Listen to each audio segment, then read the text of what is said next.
Shalom, halo semua. Selamat datang kembali di Obras, obrolan santai kita di 107,9 FM, Suara Sangkakala, The Voice of Restoration. Ya, acara yang sangat memberkati.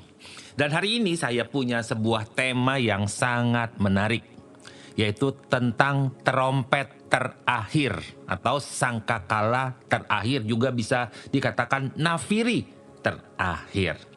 Apa sih yang sebenarnya dimaksud dengan sangkakala terakhir dalam Bible?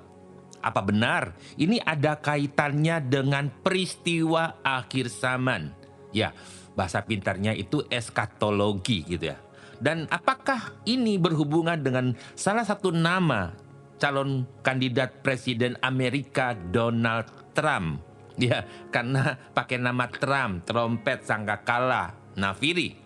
Nah, jadi apa hubungannya nama Trump ini yang jadi berita hangat? Ya, jadi diprediksikan jangan-jangan Donald Trump ini adalah Trump terakhir. Ayo kita bahas bersama-sama. Ya, sahabat yang diberkati Tuhan, betul, sangat betul, sebab banyak dibicarakan, orang-orang banyak sekali membicarakan tentang kedatangan Tuhan atau akhir zaman. Di dalam 1 Korintus pasal 15 ayat 52 dikatakan begini ya. Lihatlah, aku mengatakan sebuah rahasia kepadamu. Ini rahasia ya. Sesungguhnya ini rahasia yang pasti terjadi. Kita tidak semuanya akan mati, tetapi kita akan diubahkan. Ada sebuah rahasia, tidak semua orang akan mengalami kematian, tetapi akan ada perubahan atau diubahkan. Ayat 52. Diubahkan dengan seketika dalam sekejap mata. Ya. Pada sangkakala terakhir. Jadi diubahkan pada sangkakala terakhir. Sangkakala itu identik dengan trompet atau nafiri. Sebab sangkakala akan berbunyi dan orang-orang mati akan dibangkitkan dengan tubuh yang kekal dan kita semua akan diubahkan. Jadi ada dua kejadian ya. Waktu trompet atau sangkakala terakhir dibunyikan, akan terjadi dua hal. Keadaan orang mati dalam Tuhan ya akan dibangkitkan, dihidupkan kembali. Dan kita yang masih hidup, yang tidak mati, diubahkan dalam sekejap dengan tubuh yang kekal. Semua diubahkan. Wah, serius ini. Ya, benar ini serius. Jadi buat Anda yang mungkin baru baca ayat ini dan dengarkan topik ini bikin kita penasaran. Itu sebabnya tetaplah di sini dan mendengarkan sampai habis program ini. Saya ingin menjelaskan secara Bible juga. Ya, jadi apa sih sebenarnya yang dimaksud dengan trompet atau sangkakala terakhir di dalam Bible yang sudah kita baca? Ayo kita lihat, ada bukan cuma di ayat 1 Korintus 15 ayat 52, rupanya dituliskan juga di 1 Tesalonika pasal 4 ayat 16 yang menggambarkan bahwa sangkakala Tuhan itu akan membangkitkan orang percaya pada hari terakhir. Dan ini setiap orang Kristen mempercayai ini karena dituliskan dalam Bible. Jadi isi ayat ini di 1 Tesalonika berkata begini. Ayat 15, inilah firman Tuhan yang hendak kami katakan kepadamu, yaitu pada waktu kedatangan Tuhan Yesus, kita yang masih hidup tidak akan mendahului mereka yang telah meninggal. Ayat 16, saat penghulu malaikat berseru dan sangkakala Elohim ditiup sebagai suatu tanda, maka Tuhan sendiri akan turun dari surga dan orang yang mati dalam Kristus akan lebih dulu bangkit. Ada dua ayat ya. Ya, kalau kita membutuhkan sebuah pengesahan itu 2 atau 3 saksi. Ini sudah 2 ayat, berarti ini sebuah kepastian yang akan benar-benar terjadi. Nah, di dalam budaya Yahudi sendiri, trompet atau nafiri atau sangkakala itu punya peran yang sangat penting sekali. Ini bisa menandakan peristiwa khusus. Ya, ada peristiwa-peristiwa misalnya mengumpulkan semua umat panggilan dalam perang. Perayaan besar bangsa Yahudi. Nah, di sini yang kita baca tadi adalah trompet terakhir. Last trump. Yang terakhir punya, jadi bukan yang biasa-biasa. Ini menjadi sebuah tanda khusus yang berhubungan dengan eskatologi atau akhir zaman. Rasul Paulus dia menjelaskan bahwa ini adalah tanda kemenangan, bukan tanda kesedihan, tapi tanda kemenangan orang-orang yang beriman kepada Yesus. Benar ya? Jadi ini adalah kata terakhir, ya sekali lagi perhatikan kata terakhir tadi, last, terakhir, ini mengacu pada panggilan terakhir bagi umat Tuhan di akhir zaman. Jadi saat kebangkitan orang mati dan kehidupan kekal, jadi ini sebuah tanda dimulainya sebuah babak baru. Nah, yang kedua adalah bukannya sekedar suara trompet secara fisik biasa, tapi lebih kepada sebuah simbol perpindahan atau transisi dari dunia yang fana menuju ke dunia kekal di dalam Kristus. Dan yang penting, meskipun trompet ini adalah sebuah simbol akhir zaman, tapi ini punya pesan utama dan harapan yang sangat penting buat saya dan saudara. Dalam pengertian iman, ya, dalam pengertian iman kita, trompet terakhir, ya, trompet terakhir, sangkakala terakhir bukan tanda ketakutan. Amin ya. Anda tidak perlu takut dengan sebutan trompet terakhir, tapi sebuah panggilan berkumpul bagi mereka yang hidup dalam Kristus untuk menerima janjinya yang kekal. Nah, kita sekarang masuk ke bagian yang lebih penting, ya, tentang makna simbolis dan historisnya. Tentu Bible menggunakan kata-kata atau kalimat secara simbol, tetapi juga ada sebuah historis. Apakah ini sesuatu yang literal atau bersifat simbolis? Menariknya, beberapa ahli teologi melihat trompet terakhir sebagai simbol, bukan hanya suara fisik, ya, tetapi ini adalah benar-benar panggilan Tuhan yang sifatnya transcendent.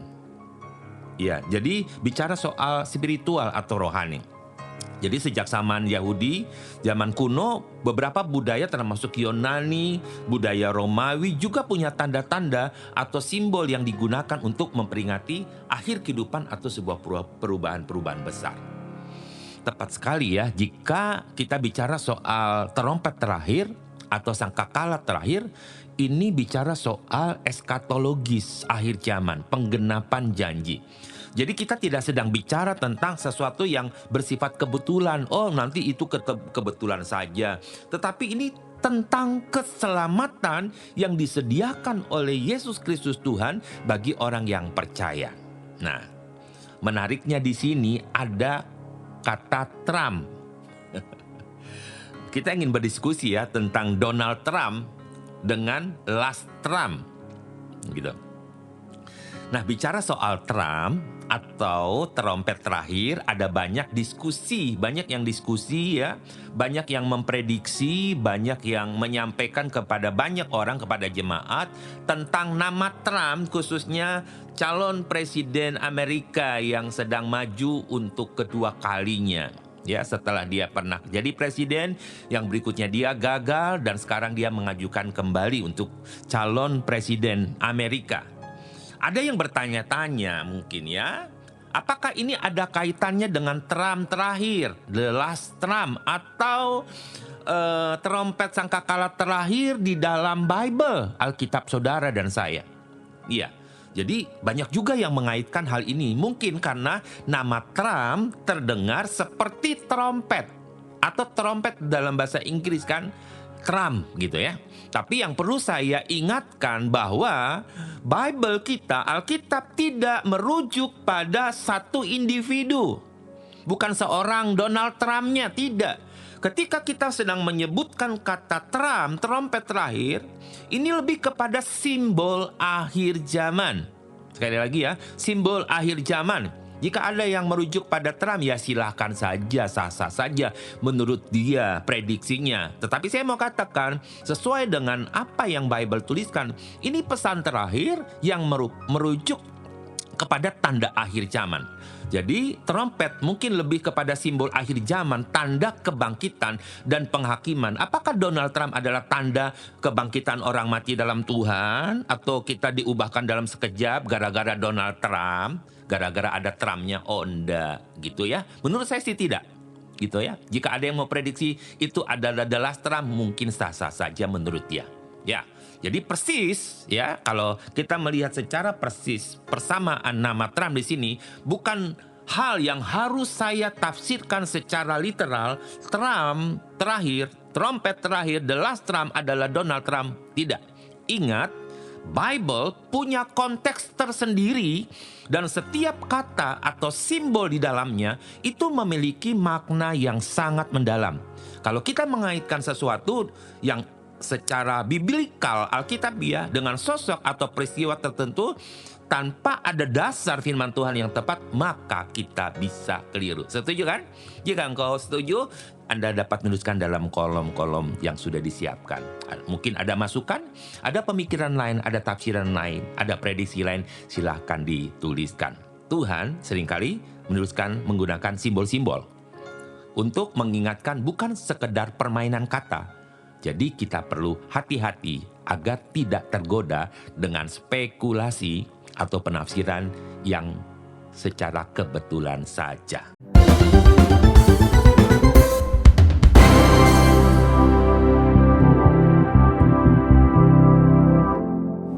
Lalu apa arti dari sangkakala terakhir atau the last trump? Ini bagi kita sebagai orang Kristen harus memahami tentang sebutan ini, the last trump atau sangkakala terakhir atau bunyi trompet terakhir. Bagaimana kita bisa hidup dalam sebuah kesadaran bahwa suatu hari kita akan mendengarkan suara trompet terakhir, the last trump yang sesungguhnya. Ini kan berita nubuatan yang dituliskan juga oleh Rasul Paulus. Jadi ini mengingatkan kepada kita untuk terus hidup dalam kesetiaan, kesiapan. Suara sangkakala terakhir dalam Bible merupakan sebuah panggilan Tuhan yang nyata dan pasti bagi mereka yang hidup di dalamnya. Nah, ini tentang panggilan kebangkitan dan panggilan kemenangan. Ya. Jadi bukan sekedar konsep akhir zaman, kita sedang bicara konsepnya seperti apa, tetapi ini adalah panggilan untuk menjalani kehidupan yang penuh dengan kemuliaan Tuhan, dengan iman, kasih, dan harapan.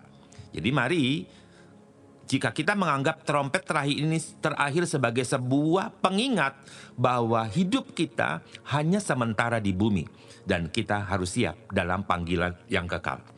Trompet terakhir bukanlah tanda untuk ditakuti. Saya garis bawahi, bukan tanda untuk ditakuti, tetapi tanda pengharapan bagi mereka yang percaya. Sebuah pengingat bahwa di dalam Kristus, in Christ, kita dijanjikan hidup yang kekal. Berarti kalau ini panggilan kemenangan, apakah ini juga bisa disebut sebagai lebih dari pemenang? Atau bukannya sekedar menang saja, tapi lebih dari pemenang. Dalam Roma pasal 8 ayat 37, dikatakan kita lebih daripada orang-orang yang menang, lebih dari pemenang. Oleh Yesus, oleh Dia yang mengasihi kita. Dia sudah mengasihi kita. Jadi istilah lebih dari pemenang itu digunakan kata hipernikao dalam bahasa Yunani. Jadi artinya bahwa kemenangan kita di dalam Kristus bukanlah kemenangan biasa, tetapi kemenangan yang melampaui segala penghalang. Amin. Jadi menjadi lebih dari pemenang berarti bahwa saya dan saudara tidak hanya mengatasi kesulitan, tetapi juga mengalami penguatan hidup, pertumbuhan iman, kasih anugerah yang melimpah melalui setiap ujian. Jadi panggilan ini adalah panggilan yang membawa kita pada penggenapan dan sukacita. Ingat, ini adalah sukacita, bukan ketakutan atau kesedihan.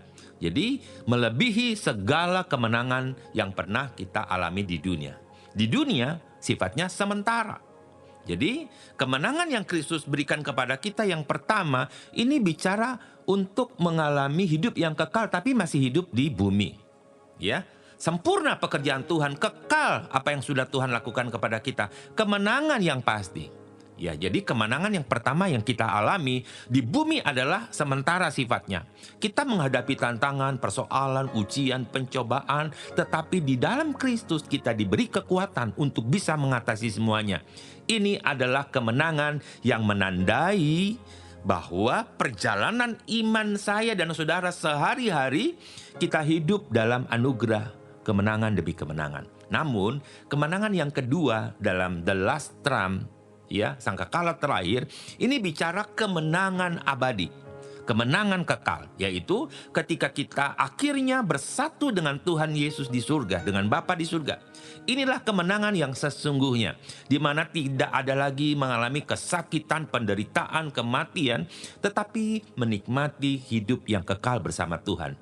Dan hidup dalam kemuliaan Tuhan, sukacita yang tidak pernah bisa digambarkan. Ya, jika kita baca di kitab Wahyu pasal 21 ayat 4 dituliskan dia akan menghapuskan segala air mata mereka karena maut tidak ada lagi. Jadi tidak ada lagi perkabungan, tidak ada lagi ratap tangis, tidak ada duka cita sebab semua yang lama itu telah berlalu dan kita hidup dalam kemenangan. Jadi kemenangan abadi kekal dalam penggenapan segala janji Tuhan bagi mereka yang percaya merupakan sukacita yang penuh luar biasa. Amin, puji Tuhan. Mungkin ada beberapa pertanyaan yang ditanyakan oleh banyak orang. Contohnya seperti ini. Apakah kita harus takut? Nah, tadi sudah saya jelaskan. Nggak perlu takut. Karena trompet terakhir bukan sesuatu yang harus ditakuti, tetapi pengharapan sukacita Tuhan.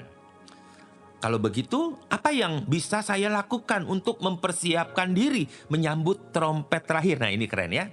Jadi, apa yang harus saya lakukan? Cara terbaik mempersiapkan diri adalah jalani hidup dengan memuliakan Tuhan. Jadi, berarti ini hidup kita iman, pengharapan, dan kasih. Ya, pengampunan setiap hari. Jangan suka menghakimi. Kita diingatkan untuk punya hubungan dengan Tuhan secara vertikal dalam doa. Kita juga punya hubungan secara horizontal dengan rekan-rekan kita sesama manusia. Dengan hidup kesetiaan dalam Tuhan ini menunjukkan bagaimana Anda siap di hadapan Tuhan. Nah, jadi selanjutnya ada yang bertanya begini, bagaimana cara kita membedakan tanda-tanda akhir zaman yang sejati dengan teori-teori yang beredar di masyarakat? Ya benar, sebab banyak orang suka memprediksi, kasih ramalan, menurut dia ABCD ceritanya banyak sekali. Nah, cara terbaik adalah back to the Bible, kembali pada firman Tuhan. Melihat tanda-tanda akhir zaman dalam Bible, kita diberi petunjuk yang jelas dalam kitab suci kita. Apa yang akan terjadi, ayatnya jelas ada, dan jangan terpancing dengan spekulasi atau tafsiran yang berdasarkan kebetulan atau teori tanpa dasar. Fokus perhatian kita pada pesan utama Bible dan biarkan Roh Kudus menuntun kita. Amin ya. Puji Tuhan. Haleluya. Baik, tidak terasa perjumpaan kita berjalan begitu cepat, semakin menarik sebenarnya ini. Nah, teman-teman, inilah obrolan santai kita. Walaupun santai, walaupun kayaknya agak berat, tapi ini santai. Sebab pesannya adalah jangan takut, ini berita sukacita tentang trompet terakhir. Ya, saya harapkan apa yang kita bahas hari ini akan memperkuat iman Anda dan mengingatkan Anda semua untuk selalu hidup untuk siap menyambut kedatangan Tuhan Yesus yang menjemput kita. Terima kasih buat semua yang sudah mendengarkan program Obras Obrolan Santai. Jangan lupa untuk tetap tune in di 107,9 FM Radio Suara Sangkakala. Ya, akan lebih menarik lagi perjumpaan kita selanjutnya. Sampai jumpa, Tuhan Yesus memberkati. Amin.